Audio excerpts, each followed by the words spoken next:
বলছে তাদেরকে গোবিন্দ ডাকছে, জীব আসো আমার কাছে আসো।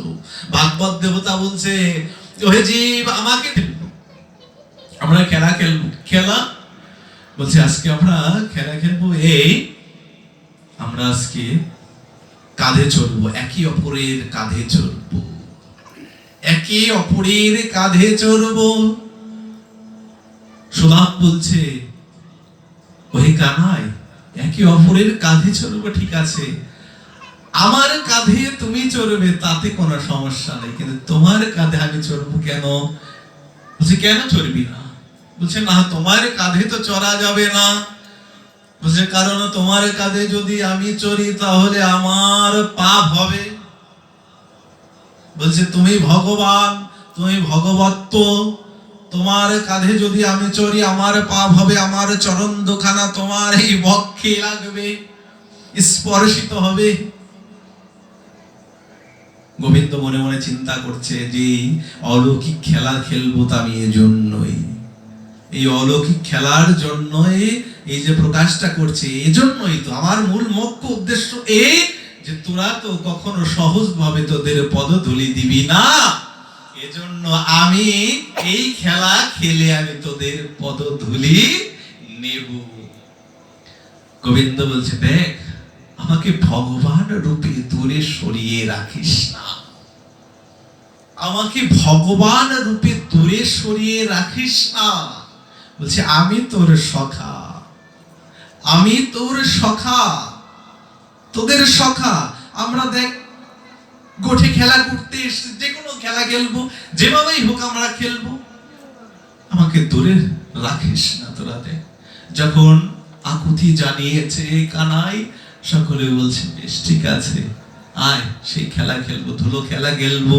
আজকে শ্রীরাম কৃষ্ণের কাঁধে চড়ছে, কৃষ্ণের কাঁধে চড়ছে শ্রীরাম, আর শ্রীরাম কাঁধে চড়ার সঙ্গে সঙ্গে শ্রীরামের চরণ দুখানা কৃষ্ণের বক্ষ মাঝারে স্পর্শিত হয়েছে। আর স্পর্শিত হওয়ার সঙ্গে সঙ্গে আজকে গোবিন্দ আমার মনে মনে চিন্তা করছে, আমি আজকে ভক্তির চরণ ধুলি পেয়েছি, আর প্রেমানন্দে আমার আর কোনো অসুখ নেই, আমি শান্ত হয়েছি।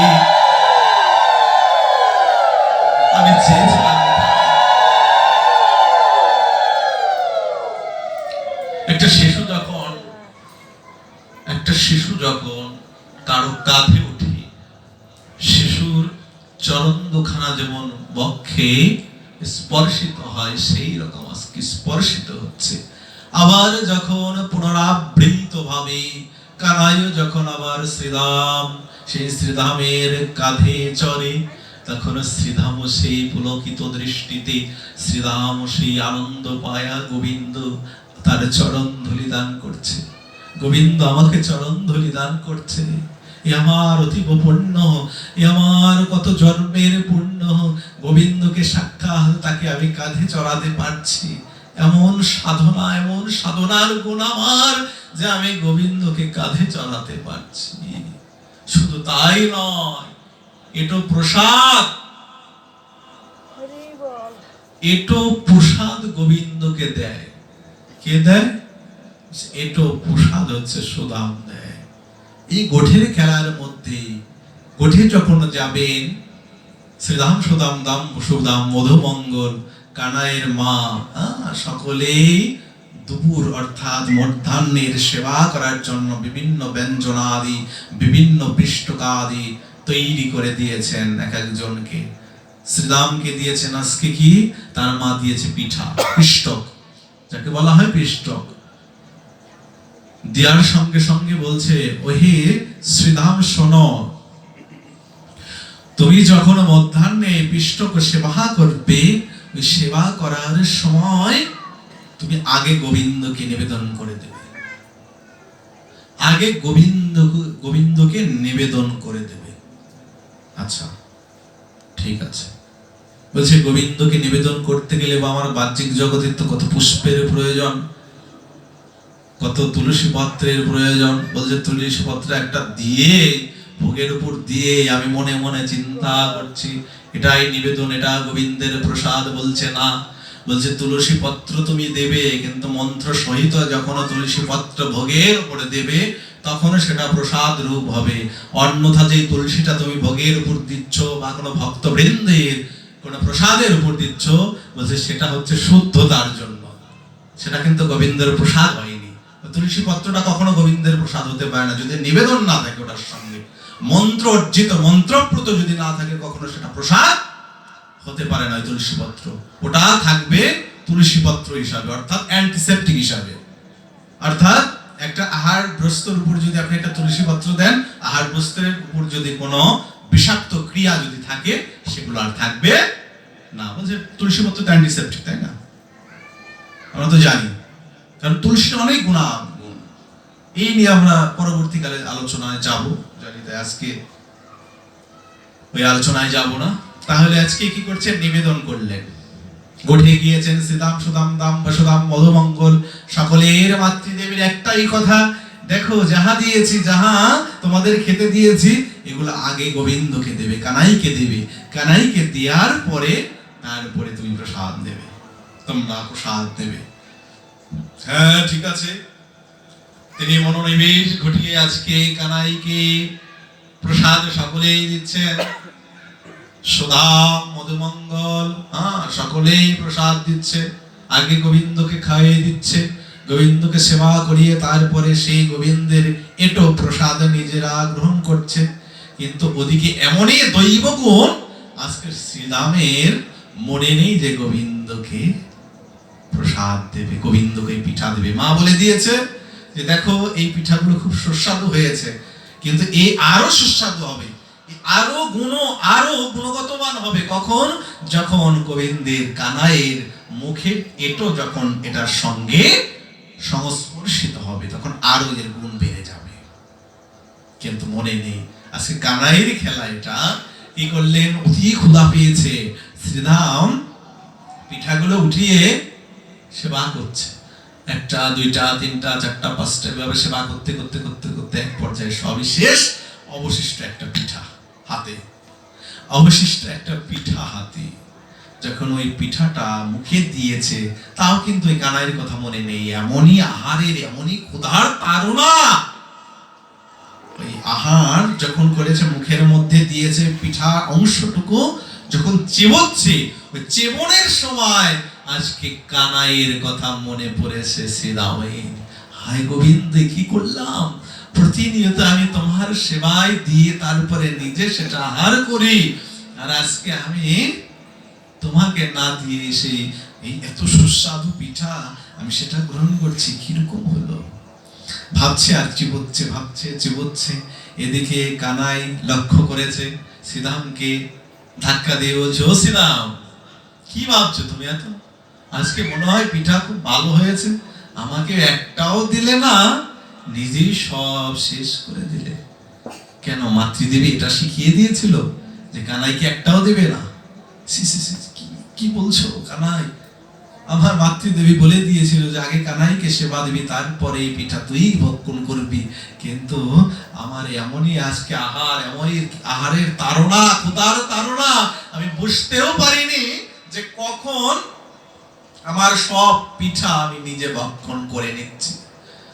আচ্ছা, সব ভক্ষণ করে নিচ্ছ? বলছে হ্যাঁ প্রভু, আজকে দেওয়ার মতো কিচ্ছু নেই। আজকে দেওয়ার মতো আছে, তোমার মুখের মধ্যে পিঠা অংশ আছে তো, তুমি যে চিবোচ্ছ ওই পিঠা আছে তো, ওইটুকু আমাকে বের করে দাও। কি বলছো প্রভু? তুমি হচ্ছে ভগবান। দেখো, তোমাদেরকে আমি বারে বারে বলি, আমাকে ভগবান গণ্য করবে না, আমি তোমাদের সখা। এই গণ্য করে সখাদের সঙ্গে যে প্রেম রস থাকে, সেভাবেই আমাকে ভালোবেসে দাও। দিবে না শ্রীরাম, আজকে দেবে না। বলছে না, এই তো পিঠা আমার এই জিহ্বা লালার সঙ্গে সংযুক্ত হয়ে রয়েছে, এগুলো তোমাকে দেয়া যাবে না। বলছে না, দাও। কি করলো আজকে? বন্ধু কাকে বলে? দেখুন, কানাই মুখ ধরেছে, মুখ ধরে বের করেই নিল কানাই, তার মুখ থেকে চিবানো পিঠা। আর ওই পিঠা বের করে আজকে কানাই নিজের মুখের মধ্যে ভক্তের প্রসাদ দিলেন, নিজের ভক্তের প্রসাদে নিজে মুখে নিয়ে চিবোচ্ছে, আর ওই শ্রীরামকে বলছে, শ্রীরাম এত অমৃত প্রসাদ আমি এ জীবনে পাইনি কখনো, এই অমৃত প্রসাদ জীবনে পাইনি, আর এই অমৃত প্রসাদ থেকে তুমি আমাকে বঞ্চিত করতে চেয়েছো। শ্রীরাম, এই অমৃত প্রসাদ পেয়ে আমার সমস্ত এই জনজাগতিক যে প্রসাদ রয়েছে সব প্রসাদের কথাই তো আমি ভুলে গিয়েছি, আর তুমি এখান থেকে তুমি আমাকে পরিত্যাগ করছো, তুমি এই প্রসাদ থেকে আমাকে পরিত্যাগ করার চেষ্টা করছিলে। শ্রীরাম, আমি মনে হচ্ছে কি জানো, এই মুখের মধ্যে আমি অমৃত খাচ্ছি, অমৃত রসাল পরিপক্ক ফল, সেটা প্রসাদ পাচ্ছি, যেই প্রসাদটা আমরা আজকে এই অমৃত বৃক্ষের বিগলিত রসালো ফল আজকে এই দাদা মহাশয়ের গৃহ প্রাঙ্গণে পতিত হয়েছে। আর যদি সে রসিক ভাবক ব্যক্তি হয়, রসিক ভাবক যদি ভক্ত হয়, সেই রস আস্বাদন করছে, অমৃত বৃক্ষের বিগলিত ফল। এই রসের মধ্যে কোনো ভাগবতীয় রসের মধ্যে কোনো বৃত্ত, কোনো আটি অথবা কোনো খোসা নেই। মহাজনগণ বললেন, এ জগতে তুমি কত ফল খাও, তুমি কত ফল খাও, প্রত্যেকটি ফলের মধ্যে দেখবেন একটা পরিত্যাজ্য বস্তু থাকে, আটি খোসা ইত্যাদি আরো অনেক অংশই থাকে, কিন্তু এই ভাগবত ফলের মধ্যে কোনো পরিত্যাজ্য বস্তু থাকতে পারে না, থাকতে পারে না। শবরী দেবী রামচন্দ্রের লীলায় গেলে কোনগুলো নিজে চেকে চেকে দেখতো, নিজে চেকে চেকে দেখতো, যেটা মিষ্ট ফল সেটাই রেখে, আর যেটা টক অঙ্কিত সেটা ফেলে দিত, আর সেটাই রামচন্দ্রকে সেবা করিয়েছে, আর রামচন্দ্র সেটা আহার করেছে, সেটা আহার করেছে। এই হচ্ছে ভক্তি। ভক্তির মধ্যে কোনো বিধি মার্গ কাজ করতে পারে না, যদি সে ভক্তি স্তরে যদি আমরা পৌঁছাতে চাই। যেমন প্র্যাকটিক্যাল একটা উদাহরণ দেখুন, তারাপীঠের বামাখাপা, তাই না, নাম তো শুনেছেন। এই বামাখাপা তারাপীঠে কিন্তু আগে বামার ভোগ হয়, সেই ভোগ মাতৃদেবীকে সেবা দেওয়া হয়। কেন দেওয়া হয়? বলছে একদিন গর্ভগৃহের মধ্যে, তখন বামাখাপা একটু বৃদ্ধ হয়ে গেছে, গর্ভগৃহের মধ্যে পুরোহিত মহাশয়রা পূজা দিচ্ছে, ওইখানে বামাখাপা ছিলেন। তো বামাখাপা ওই গর্ভগৃহের মধ্যে প্রস্রাব করে দিয়েছিলেন, কথাগুলো মনে রাখবেন, প্রস্রাব করে দিয়েছিলেন। তো যখন প্রস্রাব করে দিলেন, গর্ভগৃহের মধ্যে মন্দিরকে অপবিত্র করলো, কেমন বৃদ্ধ হয়েছে, তোমার স্মরণ মনন সবকিছু স্মৃতি তোমার বিনাশ হয়ে গেছে নাকি, এইভাবে তিরস্কার করে বামাখাপাকে মারধর করে ওই কিছু পান্ডাগণ অনেকটা দূরবর্তী একটা জঙ্গলে ফেলে রেখে আসছে। তারপরে বলছে, তারপরে প্রতিনিয়ত তো মা তারার ভোগ দেওয়া হয়, প্রতিনিয়ত মা তারার ভোগ দান করা হয়, কিন্তু মা তারা সেটা আর সেবা নেয় না, প্রসাদে নেয় না। মা তারার চোখে সবসময় ছলছল যে একটা বিষয় বস্তু, যে ভক্ত দেখবেন বিগ্রহের মধ্যে বুঝতে পারবে যে গোবিন্দর রূপখানা কি রকম, মলিন না আনন্দময়, সেই ভক্ত বুঝতে পারবে। আর সেই ভক্তিতে ওই বিগ্রহটা বিভিন্ন রূপ ধারণ করে থাকে, এটা শুধু ভক্তের চোখেই ধরা পড়বে, অন্য এই দেখুন, এই জগতে সত্যি কথা বলতে কি জানেন, এই জগতে ধর্ম হচ্ছে কি জানেন, ধর্ম হচ্ছে বিশ্বাসের বস্তু, সেটা আপনি কোনো উদাহরণ দ্বারা বা আপনি কোনো মার্গ প্রদর্শন করে আপনি সেটাকে একজনের মধ্যে পৌঁছে দিতে পারেন না, এটা সম্পূর্ণ বিশ্বাসের উপর। গোবিন্দ আছেন, সম্পূর্ণ বিশ্বাস। এই যে আমরা বসে আছি, নিঃশ্বাস নিচ্ছি, নিঃশ্বাস ত্যাগ করছি, এটা কিসের প্রভাবে? বাতাসের প্রভাবে। এখন যদি আমি আপনাদেরকে প্রশ্ন করি যে আমি বাতাস মানি না, বলছি কেন? আপনারা বললেন কেন? বলছে বাতাস তো আমি দেখতে পাই না, যেটা আমি দেখতে পাই না সেটা আমি কিভাবে বিশ্বাস করতে পারি? এখন যদি আমি এই কথাটি বলি, তাহলে তো এটা অবাস্তব কথা হয়ে যাবে, কারণ বাতাস আছে, বাতাস আছে, আর আছে বলেই আমি বেঁচে আছি, আপনি বেঁচে আছেন। হ্যাঁ, এই আহার দ্রব্য আদি সব কিছু, পৃথিবীর সব কিছু রয়েছে এক স্থলে। আর বাতাস যদি না থাকতো তাহলে তখনই তো সকলে শেষ ধ্বংস প্রাপ্ত হয়ে যেত। কিন্তু এখানে এই বিষয় হচ্ছে এই যে আমাদের কিছু আস্বাদনীয় বস্তু রয়েছে যা দেখা যায় না, যা দৃষ্টিপাতে আপনি আপনার লক্ষ্যে দেখতে পারবেন না, কিন্তু আস্বাদন করতে পারবেন। ঠিক তদ্রূপ গোবিন্দ সেই রকম। রাত বেশি হয়ে গেছে তাই না? আর বিশ্রাম দেবো, আর আপনাদের কষ্ট দেব না। আমার জয় নিতাই, জয় গুরু হরি বল। আর 5 মিনিট। তো তাহলে আজকে মামা খাবা কি করেছেন দেখুন। মামা খাবাকে যখন জঙ্গলে ফেলে রেখে আসছে, মা তারার সেবা নেয় না, মা তারার আহার নেয় না। কি ব্যাপার? মার চোখে জল ছলছল করছে। কি রকম? একদিন পান্ডাগণ যখন ঘুমিয়ে রয়েছে, এক পান্ডাকে স্বপ্ন দেখিয়েছে মা যে, এই আমাকে যে ভোগ নিবেদন করছিস প্রতিদিন, আমি তো সেটা গ্রহণ করি না। বলছে কেন?